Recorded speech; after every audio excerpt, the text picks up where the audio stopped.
Hello. Oh, man alive. I mean, do they ever stop putting their foot in their mouth? Do they ever actually stop fundamentally cocking up with their own hypocritical rubbish that comes out of their mouths? And it's what comes out of their mouths that I want to talk about today. So Angela Rayner has put this little ditty in her workers' rights bill.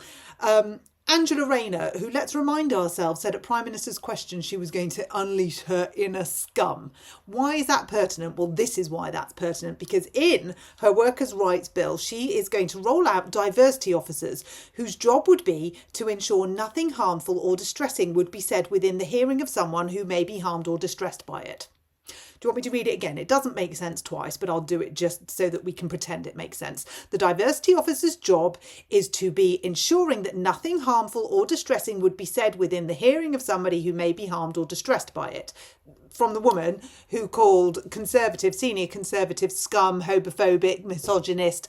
The list went on with that. So I'm wondering how this works. I'm wondering how these diversity officers actually work. I mean, God, they need one in Prime Minister's questions, don't they? They need one standing in the Houses of Parliament as they play tennis with their insults. The language and the rhetoric that they use is some of the nastiest I think you could ever imagine. I mean, can we remember when Keir Starmer said that Liz Saville-Roberts was talking rubbish when she questioned him on his migration policy? Can we remember that bit where he was so demeaning and condescending, and where his answer to everything is "I will not answer" and "don't lecture me"? Their rhetoric is absolutely appalling. The amount of distress that they cause people watching it is off the scale. But apparently now you can have the book thrown at you. Is it going to be thrown at Angela? Is it going to be thrown at Keir? Who's going to actually do the throwing of the book? And what constitutes nasty, harmful, hurty words? What is that? So is that calling somebody scum, or is that saying I don't like your dress? I mean, where's the level in this? Are we allowed to say dress? What are we allowed to say? What can't we say? I mean, this is absolute censorship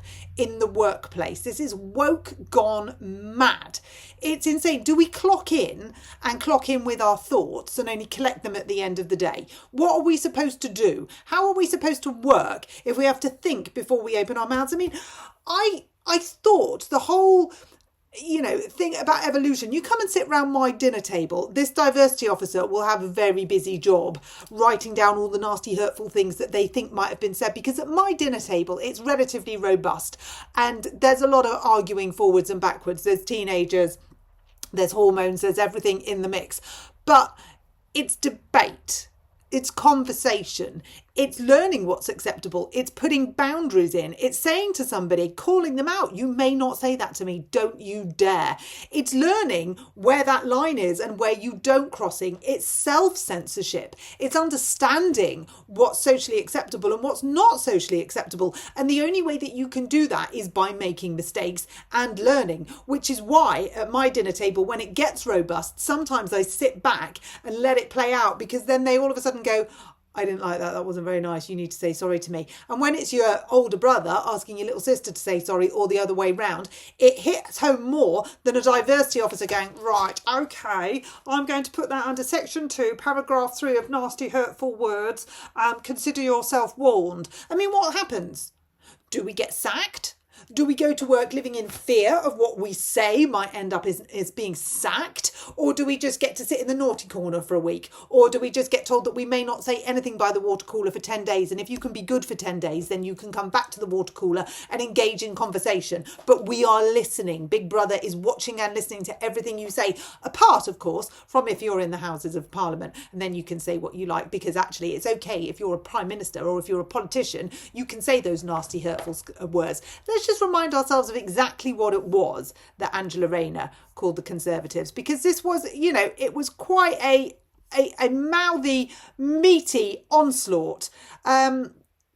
She said, hang on, I've got to find it now. Why can you never find anything when you want it? Here you go. So she called senior Conservatives a bunch of scum, homophobic, racist, misogynistic, absolute pile, banana republic, Etonian piece of scum. That's what she said. So what would this diversity officer say to that? I mean, that's a lot of words. That's a lot of detentions. I mean, is that not a sacking? Is that here's your P45, you're on your way. What's that one?